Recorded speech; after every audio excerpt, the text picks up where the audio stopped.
నమస్కారం సార్. నమస్తే సార్, గతం నుంచి మనం మాట్లాడుకుంటూ వస్తున్నాం. షర్మిల గారు ఏపీ కాంగ్రెస్ పార్టీలో చేరుతారు అని చెప్పేసి ఎన్నో వార్తలు కూడా వచ్చాయి. సో ఇప్పుడు ఆమెని ఏపీ కాంగ్రెస్ పార్టీకి అధ్యక్షురాలుగా చేయబోతున్న వార్తలు అయితే వినిపిస్తున్నాయి. ఈ న్యూ ఇయర్కి కూడా అనౌన్స్ చేసే ఛాన్స్ ఉంది అని అంటున్నారు. అలాగే ఆమె కడప నుంచి ఎంపీగా పోటీ చేస్తుంది, దీనికి టీడీపీ మద్దతు కూడా తెలుపుతుందన్న వార్తలు కూడా వస్తున్నాయి. మరి దీనిపైన మీ ఒపీనియన్? మొన్నటి వరకు మనకు తెలంగాణ రాజకీయాలు చాలా ఇంట్రెస్టింగ్ ఉన్నాయి. ఇప్పుడు ఆంధ్ర రాజకీయాలకి మళ్ళింది. సో ఇది రెండు పరిణామాలు జరిగాయి. ఒకటేమో ప్రశాంత్ కిషోర్ చంద్రబాబుని కలవడం, తర్వాత షర్మిల క్రిస్మస్ గిఫ్ట్ లోకేష్కి పంపించడం, దానికి ఆయన కృతజ్ఞతలు కూడా తెలియజేస్తూ పెట్టడం. నిజానికి లోకేష్ పెట్టకపోతే మనకు పంపించినట్టు తెలిసేది కాదు. ఈమె పంపించినట్టు ఎక్కడా చెప్పలేదు, కానీ లోకేష్ దాన్ని బయట పెట్టాడు. సో ఇది చాలామంది షాక్ అయ్యారు. సడన్గా లోకేష్ తెలుగుదేశానికి బద్ధశత్రువు, వైసీపీకి బద్ధశత్రువు. ఈమె ఒకప్పుడు తెలుగుదేశానికి వ్యతిరేకంగా by by Babu, by by Lokesh అని స్లోగన్స్ ఇస్తూ తిరిగిన వ్యక్తి. అలాంటి ఆమె సడన్గా వైఎస్ఆర్ కుటుంబం తరపున మీకు, మీ కుటుంబానికి క్రిస్మస్ శుభాకాంక్షలు, new year, blessed new year అని పెట్టడం అనేది షాక్కి గురి చేసింది. అయితే దీని నుంచి ఏంటంటే చాలామంది ఈమె తెలుగుదేశంలో చేరబోతుంది, అందుకనే ఇట్లా పెట్టింది అని కూడా ఊహాగానాలు వచ్చాయి. దాన్ని ఈవెన్ తెలుగుదేశాన్ని సపోర్ట్ చేసే కొన్ని పత్రికలు కావచ్చు, మీడియా సంస్థలు కావచ్చు, వాళ్ళు కూడా ఈ ఊహాగానాలు చేశారు. ఏమేమన్నా వస్తుందా, వచ్చి కడప నుంచి నిలబెడతారు అని. ఎందుకంటే అసలు వివేకానంద రెడ్డి హత్యే ఈమె వల్లే జరిగిందనేది కూడా అప్పట్లో వార్తలు వచ్చాయి. ఈమె వల్ల అంటే ఈమెను ఎంపీగా చేయాలని వివేకానంద రెడ్డి పట్టుబట్టాడని, జగన్ ఒప్పుకోకుండా అవినాష్ రెడ్డిని ప్రకటించాడని, ఈయనకి ఇష్టం లేకపోయినా అవినాష్ రెడ్డి తరపున క్యాంపెయిన్కి వెళ్ళాడు. కానీ ప్రధానంగా అయితే ఒక పక్క క్యాంపెయిన్కి వెళ్తున్నా కూడా గట్టిగా దాన్ని వ్యతిరేకిస్తున్నాడు అనేది వీళ్ళ వర్షను. కానీ వైసీపీ వాళ్ళు ఏం చెప్తారంటే ఆయన వ్యతిరేకించేటైతే ఓపెన్గా క్యాంపెయిన్లకి ఎందుకు వెళ్ళి ఆయన గెలిపించమని అడుగుతాడు, అదంతా తెలుగుదేశం సృష్టి అని వీళ్ళు చెప్తున్నారు. ఏదేమైనా ఇదే వెర్షన్ని సిబిఐ కూడా అఫీషియల్గా చెప్పింది. అంటే అవినాష్ రెడ్డికి మోటివ్ ఏంటంటే ఈయన్ని అడ్డు తొలగించుకోకపోతే తనని గెలవడానికి అడ్డుపడతాడు అన్న మోటివ్ ఉంది. ఎందుకంటే అతను నిలబడడం ఇష్టం లేదు. షర్మిల కానీ లేకపోతే విజయమ్మ, వీళ్ళిద్దరిలో ఎవరో ఒకరు పోటీ చేయాలన్న నెరేటివ్ని తీసుకొచ్చారు. సో ఈ కాంటెక్స్ట్లో మళ్ళీ ఆమె కడప నుంచి పోటీ చేస్తే అది ఆమెకి న్యాయం చేసినట్టు ఉంటుంది అనేది ఇప్పుడు వినిపిస్తుంది. దాన్ని చంద్రబాబు ఉపయోగించుకొని యాక్చువల్గా సునీత రెడ్డికే ఆఫర్ చేశారు. సునీత రెడ్డి మీద పోస్టులు కూడా గతంలో వెలిసాయి.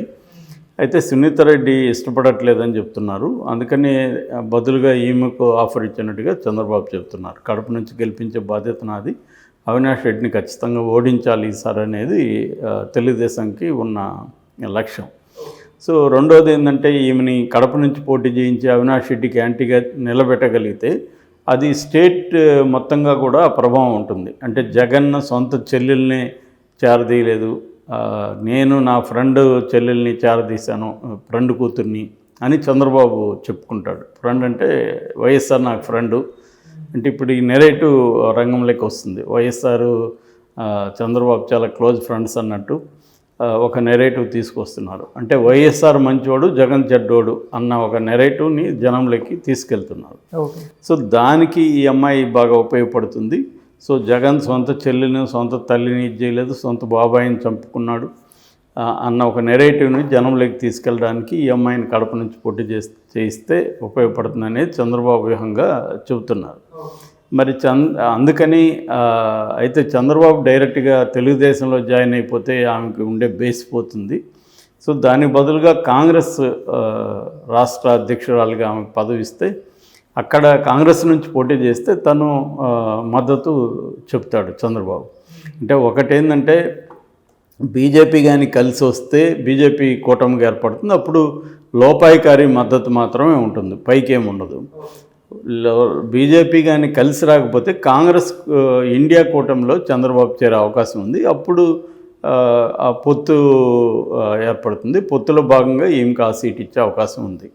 అయితే ఇప్పుడు ఇమ్మీడియట్గా కాంగ్రెస్ రేపు సమావేశం అవుతున్నారు. మల్లికార్జున ఖర్గే కావచ్చు, ఏపీకి కొత్తగా ఇన్ఛార్జిగా వచ్చిన మాణిక్యం ఠాకూర్ కావచ్చు, తర్వాత అక్కడ రాహుల్ గాంధీ, వీళ్ళందరూ రేపు సమావేశం అయ్యి ప్రధానంగా ఈ విషయం చర్చించబోతున్నట్టు తెలుస్తుంది ఢిల్లీలో. అంటే షర్మిల విషయం. అంటే వాళ్ళ ఆలోచన ఏంటంటే వైసీపీ నుంచి ఇప్పుడు 40 మందిని బయటికి పంపించే అవకాశం ఉంది కాబట్టి వాళ్ళందరినీ కాంగ్రెస్లోకి ఆహ్వానించవచ్చు. ఎందుకంటే తెలుగుదేశంలో వాళ్ళకి కొంత ఇబ్బందులు ఉంటాయి. ఆల్రెడీ తెలుగుదేశం జనసేన పొత్తు ఏర్పడింది. సో ఇప్పుడు అక్కడి నుంచి వచ్చే వాళ్ళకి తెలుగుదేశం అకామిడేట్ చేసే పరిస్థితిలో లేదు. చంద్రబాబు కూడా ఇది అన్నారు, అక్కడ పనికిరారని బయట పంపించిన వాళ్ళందరినీ నేనేమి తీసుకోను అని కూడా ఆయన అన్నారు. అంటే తీసుకుంటారు కానీ వాళ్ళకేమీ సీట్లు ఇచ్చే అవకాశం అయితే లేదు. అందుకని వాళ్ళకు ఉన్న ఆల్టర్నేటివ్ బీజేపీ, కాంగ్రెసే. అందువల్ల కాంగ్రెస్ అయితే బెటర్ అనేది వాళ్ళకు ఉన్న అవగాహన. రెండోది ఏముంటే ఇది కూడా వైఎస్ఆర్ కూతురే కాబట్టి, వైఎస్ఆర్ ఫ్యామిలీ కాబట్టి మనం ఇటు వెళ్తే బెటరు అన్న ఇది చాలామంది వైఎస్ఆర్సీపీలో అనుకుంటున్నారు. సో ఆల్రెడీ వాళ్ళందరూ కూడా ఈమె టచ్లకు వెళ్ళారని చెప్తున్నారు. సో అందువల్ల ఇక్కడ ఫెయిల్ అయింది కాబట్టి తెలంగాణలో అక్కడ బెటర్గా ఉంటుంది. ఎందుకంటే తెలంగాణలో ఆమెను ఓన్ చేసుకోలేదు తెలంగాణ ప్రజలు. సో ఆమెను పరాయి వ్యక్తిగా చూశారు. ఎందుకంటే ఆమె తెలంగాణకు వ్యతిరేకంగా సమైక్య ఆంధ్ర ఉద్యమంలో గట్టిగా పాల్గొన్నామె. అటువంటి ఆమె ఇప్పుడు వచ్చి మళ్ళీ నేను తెలంగాణ ప్రజల కోసం చేస్తానంటే నమ్మలేని పరిస్థితి. నీకు మీ అన్నకేమన్నా ప్రాబ్లం ఉంటే అక్కడ చూసుకోండి అన్న పద్ధతులు ఇక్కడ రియాక్ట్ అయ్యారు. అందుకని ఇక్కడ ఆమె ఎంతో కష్టపడి 1000 కిలోమీటర్లు నడిచి అనేక పోరాటాలు చేసి జైలుకి వెళ్ళి అరెస్ట్ అయ్యి ఇన్ని చేసినా కూడా ఆమెకి రావాల్సినంత మైలేజ్ రాలేదు. సో దానివల్ల ఇప్పుడు ఆమె ఇప్పటికైనా కరెక్ట్ స్టెప్ తీసుకోవాలి, ఇన్ని రోజులు మనం రాంగ్గా స్ట్రాటజీస్ వేసాము అనేది ఆలోచిస్తున్నట్టుగా ఉంది. అక్కడికి వెళ్తే మనకి ఖచ్చితంగా జగన్కి యాంటీ గ్రూపులు ఎవరన్నా ఉన్నా వాళ్ళందరూ కూడా తన వైపు వస్తారు, కాంగ్రెస్ వైపు.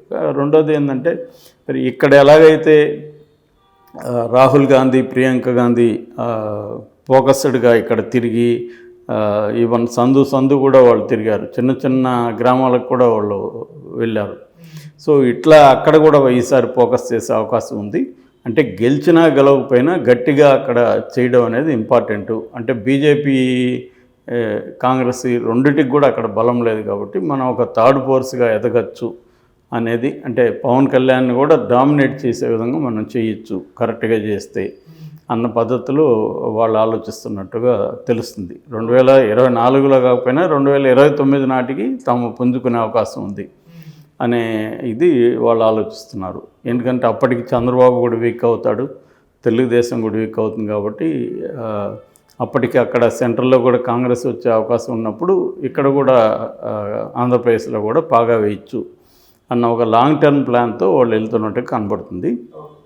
సో దీనికి ఇప్పుడు చంద్రబాబు అవసరాలు రీతే చంద్రబాబుకు ఉన్న ప్రధానమైన లక్ష్యం ఏంటంటే జగన్ని ఓడించడం. జగన్ని ఓడించడానికి ఏది అవసరమైనా చంద్రబాబు చేయడానికి రెడీగా ఉన్నాడు. అందుకని ఈ అమ్మాయి వస్తే కూడా ఆహ్వానించడానికి ఆయన రెడీగా ఉన్నారు. సో జగన్కి ఏ రకమైన ఇబ్బంది కలుగుతుందనుకున్నా దాని వైపు చంద్రబాబు ఆలోచిస్తున్నారు. సో ఈ కాంటెక్స్ట్లో చంద్రబాబుకి ఏంటంటే బీజేపీ త్వరగా తేల్చట్లేదు. బీజేపీకి ఆల్రెడీ ఒక ఆఫర్ ఇచ్చారని చెప్తున్నారు. కానీ బీజేపీ ఏంటంటే తమకు ఎక్కువ సీట్లు ఇస్తేనే, లోక్సభ సీట్లు ఎక్కువ ఇస్తేనే, తనకు పెద్ద అసెంబ్లీ సీట్ల మీద పెద్ద ఆసక్తి లేదు. లోక్సభ మాత్రం కనీసం 10 నుంచి 12 సీట్లు అడుగుతున్నట్టు తెలుస్తుంది. కానీ చంద్రబాబు అంత ఇవ్వడానికి ఇబ్బంది పడుతున్నారు. ఎందుకంటే అన్ని సీట్లను గెలిపించుకునే సత్తా బీజేపీకి లేదు. దానివల్ల ఏమవుతుందంటే ఆ నియోజకవర్గాల్లో ఎమ్మెల్యే క్యాండిడేట్ల మీద కూడా పడుతుంది. సో అందుకని ఆయన ఒక 5 వరకు ఆయన ఆఫర్ చేసినట్టు చెప్తున్నారు. సో ఒకవేళ 7, 8 కానీ ఫైనల్గా ఓకే అయితే బీజేపీతో కలిసే అవకాశం ఉంది. అట్లా లేనప్పుడు ఆయనకున్న ఆల్టర్నేటివ్ ఎన్డీఏ కూటమి, ఇండియా కూటమిలో చేరడం. సో అప్పుడు కాంగ్రెస్తో ఆయన మిలాఖత్ అవుతారు. కాంగ్రెస్ కూడా కొద్దిగా ఈ పరిణామాల నేపథ్యంలో కొద్దిగా పుంజుకునే అవకాశం ఉంది. అంటే గతంలో అన్యాయం చేశారన్న ఇది ఉంది. దానికి బదులుగా మేము రాగానే ఫస్ట్ సంతకం ప్రత్యేక హోదా మీద పెడతానని రాహుల్ గాంధీ హామీ ఇవ్వడం, అట్లాగే విశాఖ ఉక్కును ప్రైవేట్ పరం చేయము అని చెప్పడం, మూడోది అమరావతిని రాజధానిగా చేస్తాం. ఈ 3 స్లోగన్స్తో దాంతోపాటు ఎట్లాగో ఇక్కడ 6 గ్యారంటీలాగా అక్కడ కొన్ని గ్యారంటీలు ఇచ్చే అవకాశం ఉంది. సో వీటన్నిటిని పెట్టుకొని అక్కడ రంగంలోకి దిగుతామనేది వాళ్ళ ప్లాను. దానికి అనుగుణంగా ఈమె జగన్ క్యాంటీగా క్యాంపెయిన్ చేస్తుంది ప్రధానంగా. సో ఇది వాళ్ళ యాక్షన్ ప్లాను. ఇది ఎంతవరకు ఎలా అమలవుతుంది, వాళ్ళు అనుకున్నది జరుగుతుందా లేదా, చంద్రబాబు లక్ష్యం నెరవేరుతుందా లేదా అనేది మనకి కొంతకాలం అయితే కానీ